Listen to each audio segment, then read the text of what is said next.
नाजरीन, आपका हमारे YouTube चैनल आगमऊ में खैर मकदम है। मैं हूं नौशाद अंसारी। आदाब नाजरीन, CAA के मुखालफिन और CAA के हामियों के दरमियान भड़के तशद्दुद के मामले में एक कपिल मिश्रा को ही सिर्फ मोरिद इल्ज़ाम करार दे देना यह ठीक नहीं है, क्योंकि इससे कबल BJP लीडर अनुराग ठाकुर के ज़रिए यह नारा लगाना कि देश के गद्दारों को गोली मारो सालों को, इससे कबल BJP लीडर गिरिराज सिंह और MIM के वारिस पठान के ज़रिए इश्तियाल अंगेज़ बयानबाजियों को भी ध्यान में रखना चाहिए और यह भी ध्यान में रखना चाहिए कि इन लीडरान की हौसला अफजाई कहाँ से होती रही है और उनके खिलाफ कोई कानूनी कार्रवाई क्यों नहीं की जाती, क्योंकि उन्हीं जहरीले और इश्तियाल अंगेज़ बयानबाजियों से सीधे सीधे एक ही सियासी जमात को फ़ायदा होता है और वो है BJP।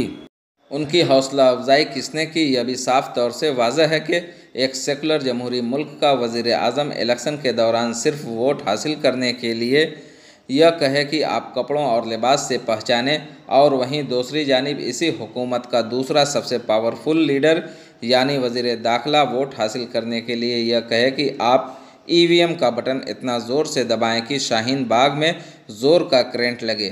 उसके बाद एक सरफिरा जामिया के स्टूडेंट पर सरेआम पिस्तौल से गोली चलाए और आराम से टहलते रहे, और फिर उसके एक ही रोज़ के बाद एक दूसरा सरफिरा बैरिकेडिंग तोड़कर शाहीन बाग में बैठी ख़वातीन को निशाना बनाने के लिए गोली चलाए और उसके खिलाफ कोई मौसर कार्रवाई न की जाए, तो ये वाज़ह है कि वज़ीर आज़म और वज़ीर दाखिला ने दिल्ली में तशद्दुद को खुद हवा दी है, जिसके नतीजे में दिल्ली पूरी तरीके से बर्बाद हो गई। और इन हजरात को क्या फ़र्क पड़ता है, क्योंकि उनके माजी के रिकॉर्ड भी ऐसे ही रहे हैं, जिसकी जिंदा व जावेदा मिसाल 2002 का गुजरात का फसाद है।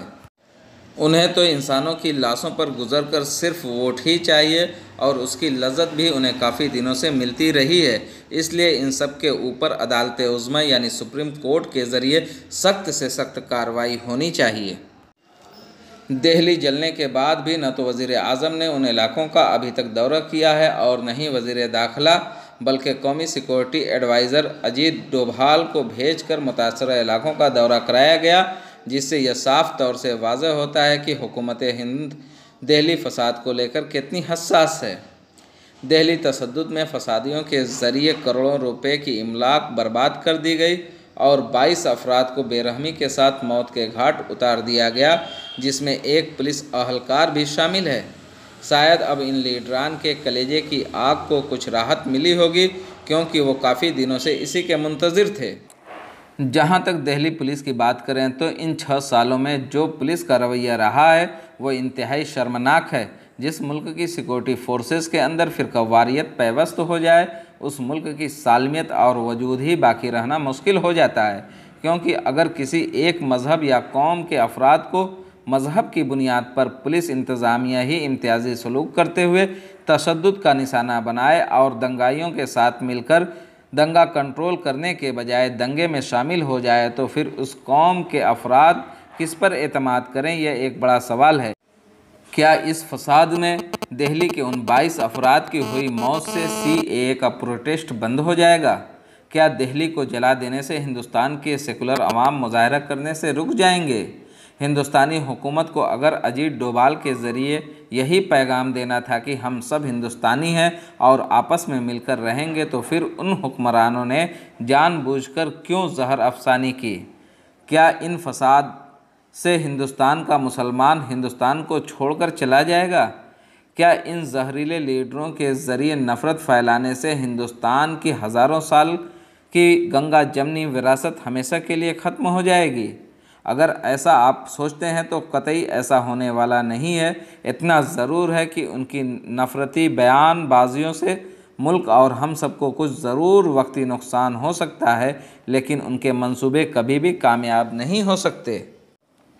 इसलिए हम उन तमाम हिंदुस्तानी भाइयों बहनों से अपील करते हैं कि आप किसी भी तरह की नफ़रत और जहर अफसानी का शिकार न हो और पहले अपने शहर दिल्ली और मुल्क हिंदुस्तान को पुरअमन रखने के लिए किसी भी तरह की साजिशों का हरगिज़ शिकार न हो। वरना ये जहरीले लीडरान हमें हमेशा वोट बैंक समझकर इंसानियत को शर्मसार करते रहेंगे और हम अपने अजीज़ों को खो देने के बाद सिर्फ कफ़े अफसोस मलते रहेंगे, लेकिन हमें कुछ हासिल होने वाला नहीं है।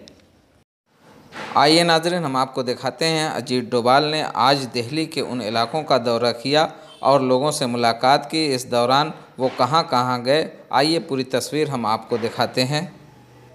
इससे पहले हम आपसे एक अपील करना चाहते हैं कि अगर आपने हमारे YouTube चैनल आग मऊ को सब्सक्राइब नहीं किया है तो अभी सब्सक्राइब कर लें, लाइक करें, कमेंट करें और जो भी हमारी कमी हो उसे ज़रूर बताएं ताकि उसे हम अपने अगले प्रोग्राम में सुधार करने की कोशिश करें। आइए नाज़रीन, पूरी तस्वीर देखें।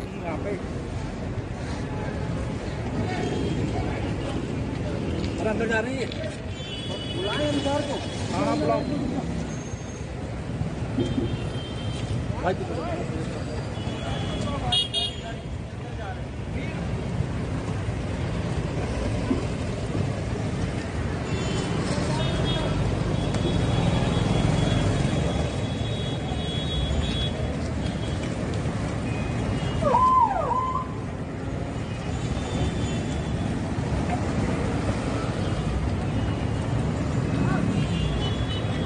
चलो भैया चलो शाबाश।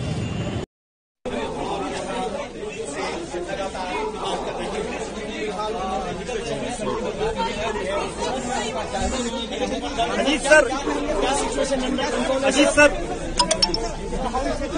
किस तरह की कंडीशन सर? ज्यादा लेते हुए यहाँ से जा रहे हैं और यहाँ पर जो है यहाँ खुद गलियों में जा रहे हैं, लोगों से मुलाकात कर रहे हैं, बात कर रहे हैं, देख रहे हैं कि सिचुएशन को असिस्ट कर रहे हैं और ये एक्शन सुनिए हमारे साथियों की तरह ये वो बता रहे हैं, हम अपनी बात शेयर कर रहे हैं, हमारी प्रॉब्लम शेयर कर रहे हैं। हाँ सुनिए, सुनिए आज मैं आपको बता रहा हूँ सर, RSS आतंकवाद जमुना पार में इतना ज्यादा पनप चुका है, जहाँ मुसलमान कम है उनको काट रहे हैं और हम मुसलमानों ने कभी ऐसी बात नहीं करी, पूरे इलाके सेफ कर रखे हैं हमने और हमने कहा किसी हिंदू पे जुल्म नहीं किया जाएगा, हमारे इलाके सेफ रहेंगे। और ये RSS अमित शाह के कहने पे, बीजेपी सरकार के कहने पे ये ऐसी बात कर रहे हैं।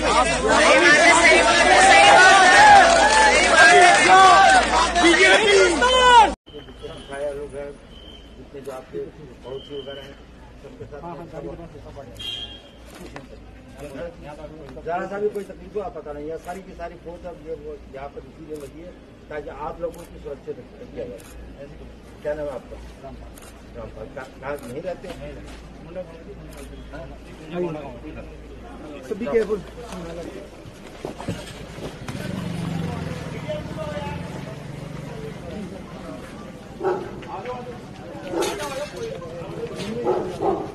सब आप थोड़ा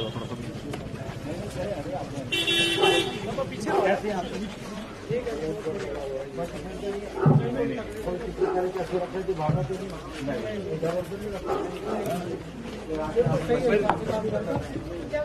भाई साहब आए जब खत्म मैनेजर हमारा तो हार्ट फेल हो जाता है। नहीं कोई नहीं हार्ट फेल होता, इतना कच्चा हार्ट मत रखा करो तो फेल हो जाए। सर आपके होते हुए तो हमें कोई टेंशन नहीं, आप आ गए, हमारे में हिम्मत आ गई। आप लोग कोशिश कर रहे हैं और ये है तो प्रेम की भावना बना करके सबके साथ में अपने लोगों के साथ में ये हमारा एक देश है, हम सबको मिलकर रहना है, देश को मिलकर आगे बढ़ाना है। हम लोगों को अलग अलग सूत्रों में बांट करके है ये देश को पुलिस के साथ मदद करें, कानून के साथ बातें करें, कानून के साथ आप लोग